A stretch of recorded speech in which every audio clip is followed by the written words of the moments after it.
Alors, bien le bonjour à tous, c'est Ping B à l'appareil. Comme promis, je fais donc une vidéo sur mon processus pour ce qui est de la conception du scénario. Alors moi, très honnêtement, les scénarios, avant j'étais dans une approche différente, je vais en parler. Mais bon, d'abord, pour concevoir des scénarios, je pense que c'est primordial d'abord de lire plusieurs œuvres avec différentes, euh, différents scénarios, oui. Comme ça peut nous aider pour en concevoir nous-mêmes. Après, comme le disent certains, c'est vrai que même si vous avez des idées marginales, il se pourrait que d'autres auteurs avaient déjà cette idée-là.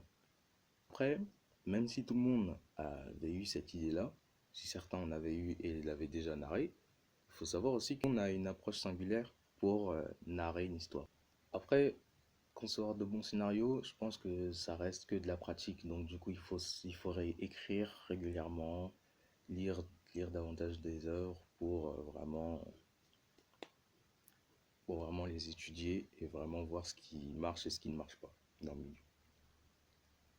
Après, c'est vrai que ça dépend du médium aussi, les bons scénarios. Même si vous avez une bonne écriture, une bonne narration, après pour la réalisation, dans le vrai format, par exemple en manga, c'est vrai que le scénario, ça risque d'être différent, donc il faut adapter, mais ça reste toujours dans cette optique-là.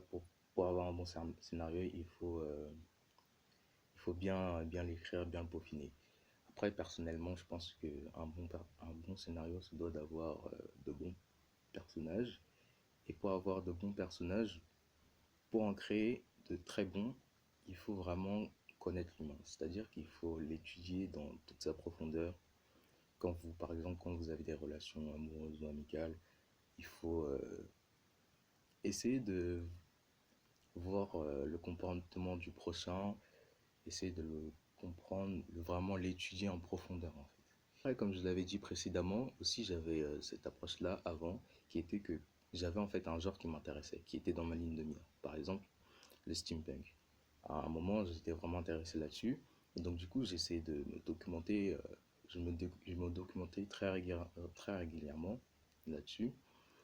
Et par exemple, je, je lisais des romans steampunk. Là, par exemple, je lis 20 milieux sous la mer. Bon, ça m'intéresse toujours ce genre, mais je sais pas si je concevrai une œuvre avec ce genre-là. Après aussi, il peut y avoir des contraintes si vous participez à un défi. Par exemple, 23 heures de la BD. Là, celui de cette année-là, il y avait une contrainte, je crois que c'était la contrainte de créature volante et un passage qui n'a ni qu'une tête.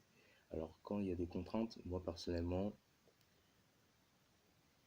je vous conseillerais oui, ayez des idées et de l'inspirer, écrivez, mais vu que c'est une contrainte d'une durée précise, là c'était 23 heures, il ne faut pas non plus que ce soit quelque chose de très étoffé, très peaufiné.